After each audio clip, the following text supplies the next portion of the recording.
বৃষ্টির নিচে দাঁড়িয়ে দোয়া করলে দোয়া করবে কে? করেন আপনারা? হ্যাঁ, বৃষ্টি পড়লে মানুষ গান লাগায় দেয়, হিন্দি সিরিয়াল লাগায় দেয়। নো, বৃষ্টি দেখলে আল্লাহর হাবিব ভয় পেয়ে যেতেন, একবার ঘরে ঢুকতেন আর একবার বেরোতেন।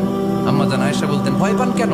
আল্লাহর হাবিব বললেন, জানি না এই মেঘ থেকে বজ্রপাত এসে মদিনাটারে জ্বালিয়ে দিবে নাকি মেঘ থেকে বৃষ্টি এসে মদিনাটারে উর্বর করে দিবে, আমি তো জানি না, ভয় হয়। দোয়া করতেন, আল্লাহ আপনি উপকারী বৃষ্টি দেন, এমন বৃষ্টি যেটাতে আমাদের রিজিক আছে, গবাদি পশুগুলোর রিজিক আছে, কল্যাণজনক বৃষ্টি দেন, ভালো বৃষ্টি হইলে তাড়াতাড়ি দেন, দেরি করেন না। কোন সুবহানাল্লাহ।